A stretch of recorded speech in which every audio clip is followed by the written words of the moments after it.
And even though she was a Christian, for some reason, her son was demon-possessed. And the demons harassed her son terribly. Sometimes they would lift him bodily up into the ceiling of their home and drop him down, crash him on the ground. Sometimes they would beat her son till he was black and blue. And she tried everything. She went to the doctor, no help. She went to the natural healers, no help. In fact, one time she even decided to follow the advice of the demons themselves. One day, the demons spoke through her son and said, "I will sleep on one condition," because her son was not sleeping for days, he wouldn't sleep. And the one condition is, if you kneel down in front of me for 30 minutes and worship me as a God, then I will go to sleep. And so, as a mother and desperate for her son to get some relief, she actually knelt down for about 10 minutes. And then she said, "Wait a minute, what am I doing? I'm kneeling in front of my son. This is not Jesus Christ. No, I'm not going." She got up. And what she decided to do instead was go on a 3-day prayer and fasting. And in that 3-day prayer and fasting, she prayed with God to forgive her of all her sins, to cleanse her, to show her his power, show her his glory. And she started in those 3 days to really learn who God is and that he hears and answers prayer. And once she did that, her son was free.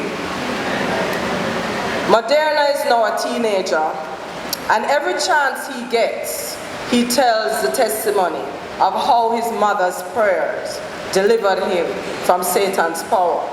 What about you? Have you, like Aziza, ever poured your heart out to God for anything, pleading with him for his direct intervention? In the Bible, there's another story about another mother who prayed earnestly, desperately for God's intervention. In 1 Samuel, we know the story of Hannah. She and her husband Elkanah longed to have children, but she was unsuccessful in having children. So he decided to take another wife, Peninnah, so that he could preserve his name. Peninnah, of course, was fruitful and bountiful, and she had many children. And she threw it in Hannah's face every single day. In fact, Ellen White said that Peninnah was so annoying that she taunted Hannah and told her that her childless state was evidence that God was mad with her. And she made Hannah's life a living hell.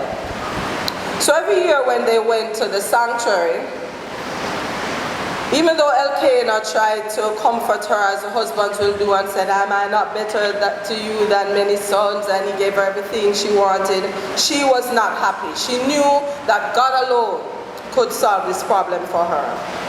So one day she went to the temple and she was just there sitting and crying and just pouring out her heart to the Lord. And she wasn't talking out, she wasn't saying it audibly, her lips were moving. And Eli, the priest, thought she was drunk. He just saw her looking like some person who was not in their right mind. And he confronted her and said, "Why are you drunk in the temple?" And she said, "I'm not drunk. I have an issue that I'm taking to the Lord." And he decided that he would listen to the Holy Spirit and told her that the Lord would grant her petition. Her prayer, of course, as we know the story, was answered with the birth of who? Samuel, her first child, and after Samuel she had several more. And she didn't just stop praying to the Lord. She decided to give a prayer of thanksgiving. And it says here, "My heart rejoices in the Lord. The Lord has made me strong. Now I have an answer for my enemies. I rejoice because you, Lord, rescued me. No one is holy like the Lord. There is no one besides you. There is no rock like our God." Both these women understood the power of passionate prayer and fearless faith. So how is your prayer life? Do you have an active, vibrant connection with God? Or you personally, is your prayer to God, generally speaking, distant, formal, repetitive? Do you say the same thing every day? What can we learn from Aziza and Hannah about praying effectively? So the writer of this sermon gives us 4 key points. 1, they recognized their helplessness and reached out to God in faith. 2, they believed that God was real, and though omnipotent, he was also personally interested in them. 3, they were completely honest with God. They didn't hide anything from him. And 4, they were fully surrendered to him. If we look at number 1, I want to look at them in a little more detail, just a little.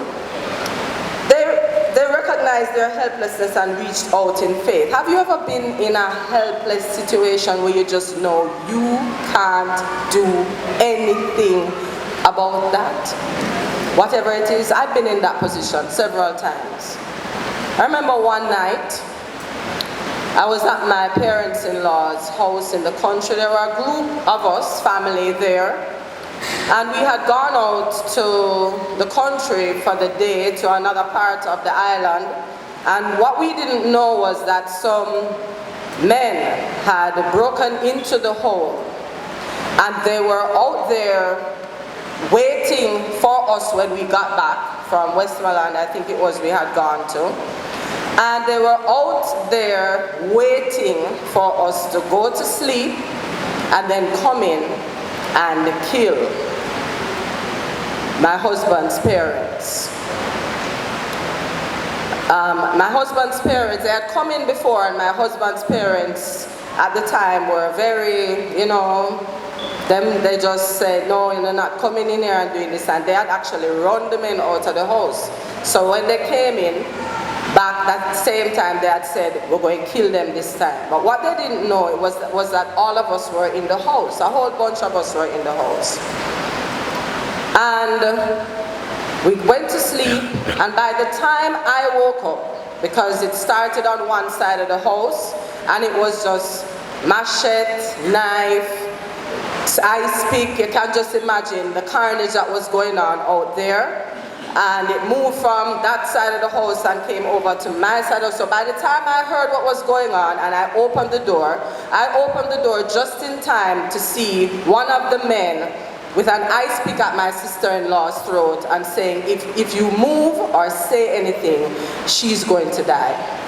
So our nieces and nephews were there. I quickly grabbed who I saw, and I locked back the door, and I ran into a bathroom that was at the side of the house that was close to the road.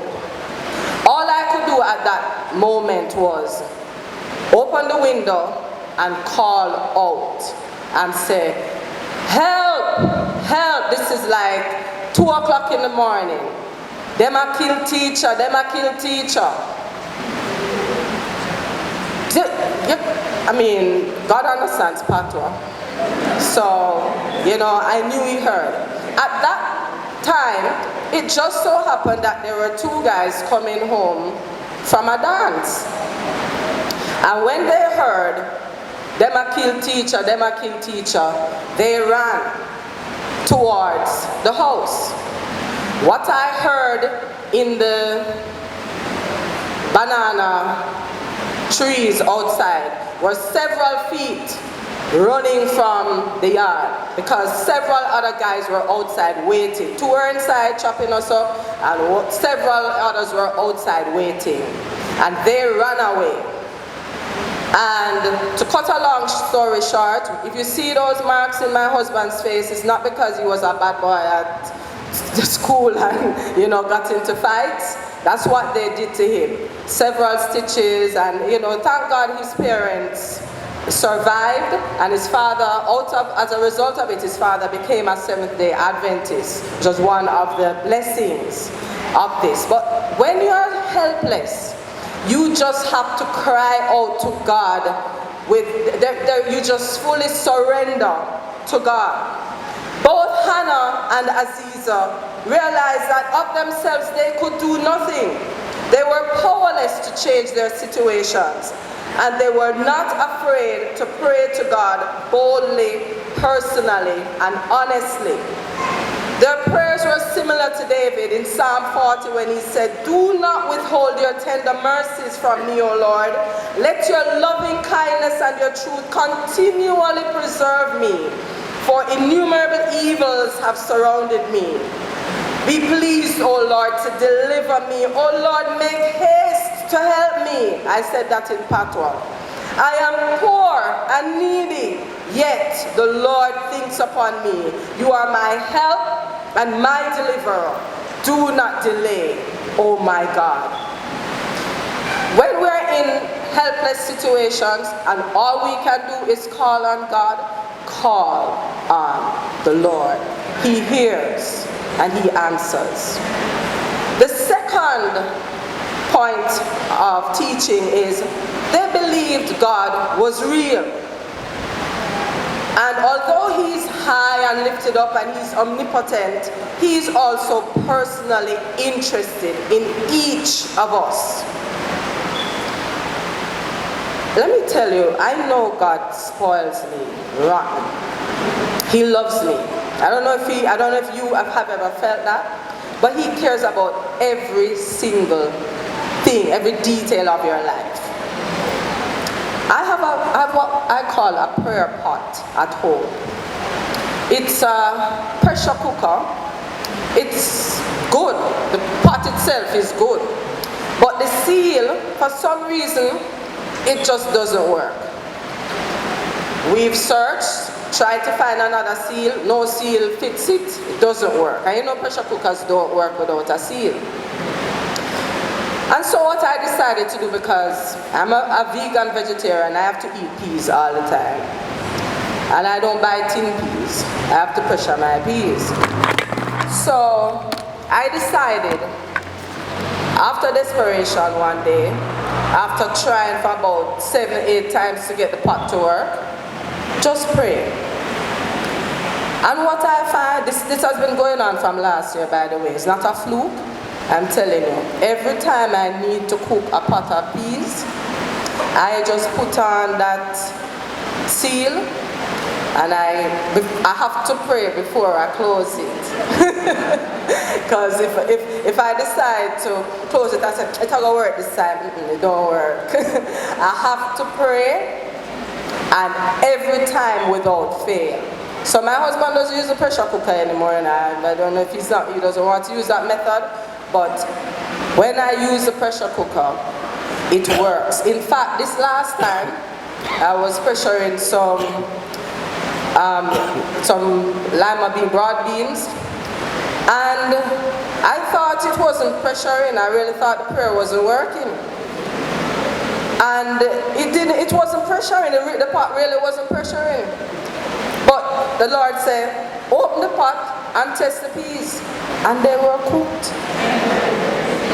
Just like that, after just a few minutes of not being pressured. So I know it's prayer. God is concerned about whether I eat lima beans or not. He's concerned about every detail of our lives. Do we know this? Do we talk to God about every detail in our lives?